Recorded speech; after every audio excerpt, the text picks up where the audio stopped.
Again, I welcome to Department of Technical and Collegiate Education and also Department of Mechanical Engineering. Uh, my teaching subject is metal casting and welding 18 ME 35 B. Module 2 melting and metal mold casting methods. Session 2. So, myself, Munira Chukke, Assistant Professor, Department of Mechanical Engineering, Government Engineering College, Ramnagar.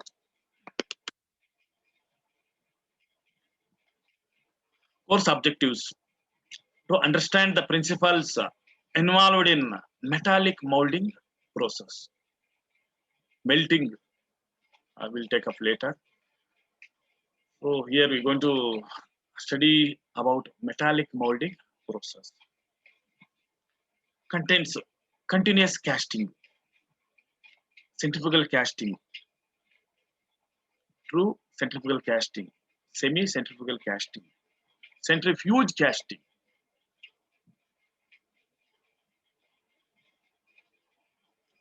Continuous casting. Here, liquid metal is directly converted into solid form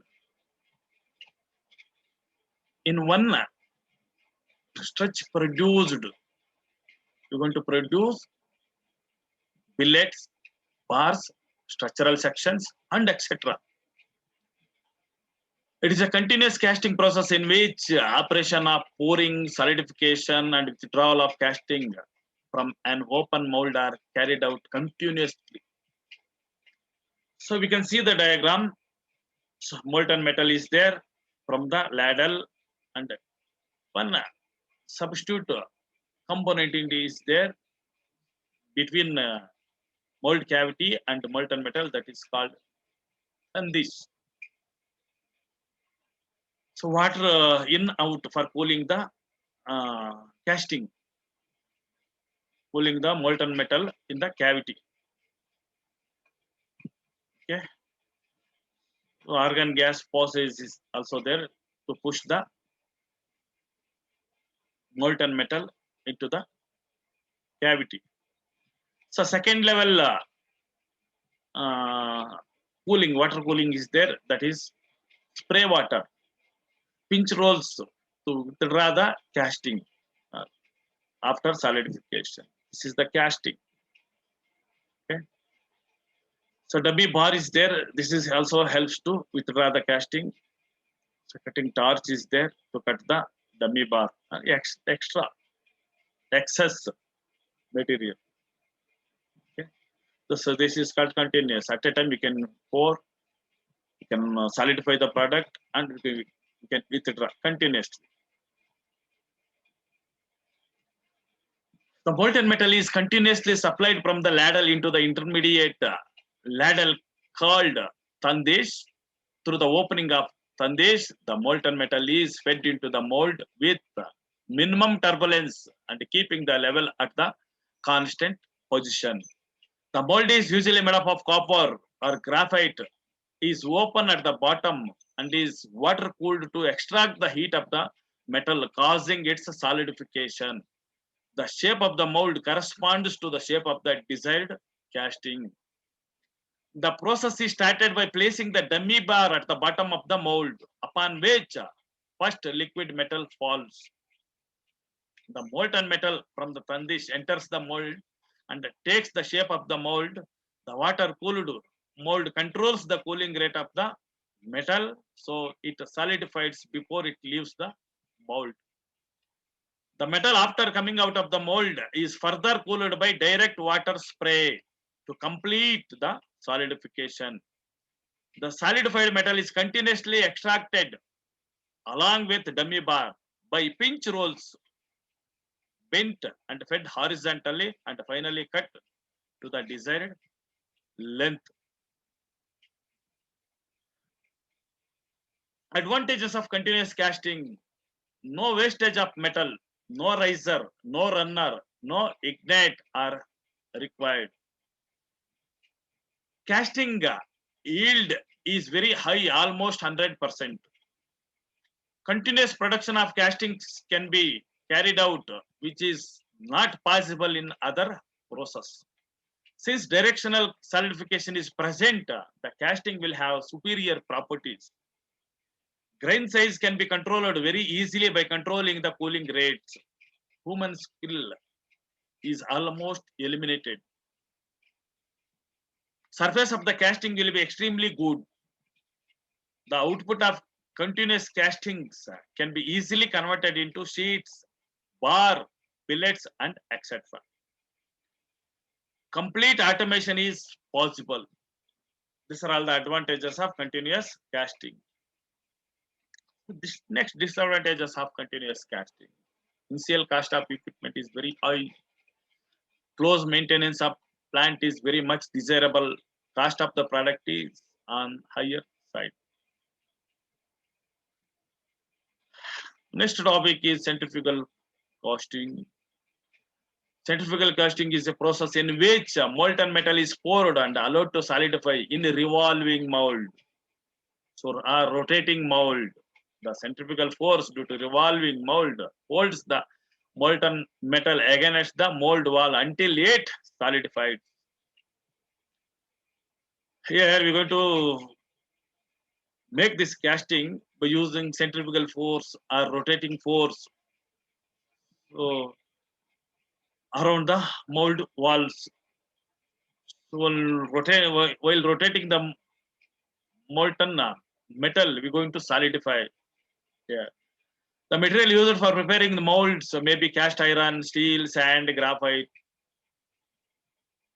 The process is used for making castings of hollow cylindrical shapes. The various centrifugal casting techniques includes true centrifugal casting, semi-centrifugal casting, and centrifuge casting.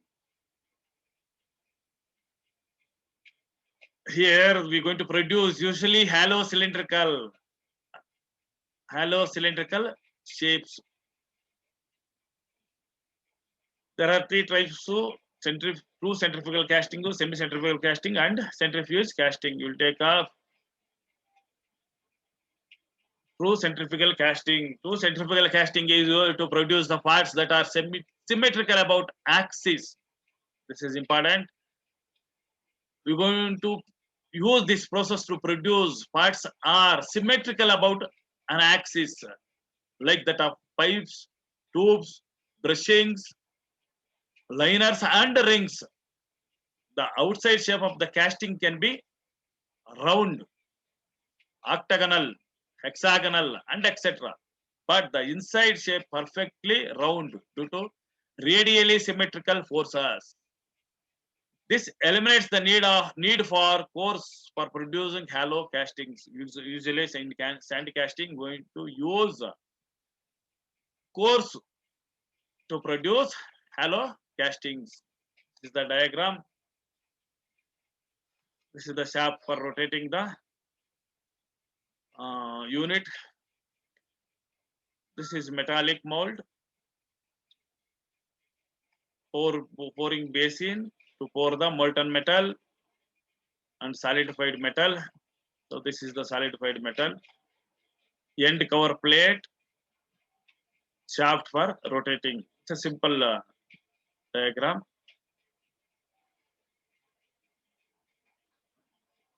This is the two centrifugal casting process. Construction will teach our process. We'll see. In process, the mold of desired shape is prepared with metal, and the walls are coated with refractory ceramic coating. The mold is rotated about its axis at high speed in a range of 300 to 3000 RPM. A measured quantity of molten metal is poured into the rotating mold. Centrifugal force of rotating mold throws the liquid metal towards the mold wall and holds the molten metal until it solidifies. The casting cools and solidifies from its inner surface towards the axis of rotation of mold, thereby promoting the directional solidification. The thickness of casting obtained can be controlled by amount of liquid metal being poured.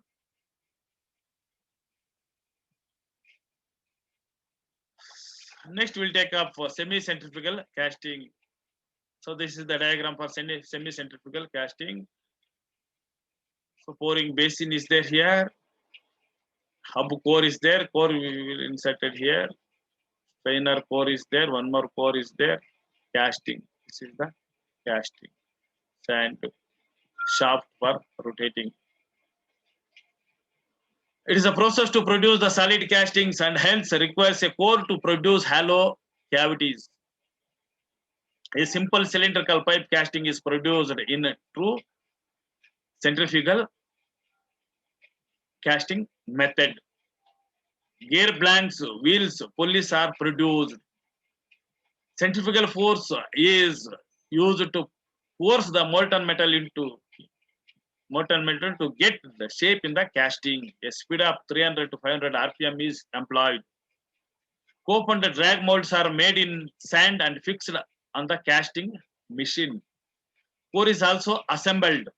The riser extended to top surface acts as a pouring basin. The mold is kept rotating and molten metal is poured. Molten metal gets thrown outward, forcing it against the mold wall. Molten metal solidifies and casting shape is formed. After cooling, casting is taken out. The fresh mold box is kept and the process is repeated. So this is the diagram. So you're going to rotate entire unit by using the shaft and we're going to pour the molten metal to the basin. So we'll rotate and centrifugal force throws the molten metal towards the walls of the mold. So and it solidifies. After solidification, you're going to take out the casting. Next, third one, centrifuge casting. So here you can see number of castings. Number of castings here. A number of castings whose axis is away from the axis of rotation can be made each time. There. So earlier the axis of the rotation and axis of the casting should be the type. So almost similar. Here number of castings whose axis away from the axis of rotation can be made each time. Any casting shape that can be created in the sand mold can be formed in this process. Number of molds impressions are grouped around the central screw and subjected to centrifugal force. The force due to rotation, small castings can be done by this method. So it is similar to the process is similar to the semi-centrifugal casting here, but the axis of many number of castings or many castings whose axis is away from the axis of rotation can be made. The remaining process is similar to semi-centrifugal casting. The diagram is also similar. You can make at a time number of castings. You can produce number of castings at a time. Here in this centrifuge casting. The meaning of centrifuge is the axis should not be, or it is not similar to, or it is not near to axis of rotation. Okay. So session 2 is ends. So here session 2 is ends. We will meet in session 3.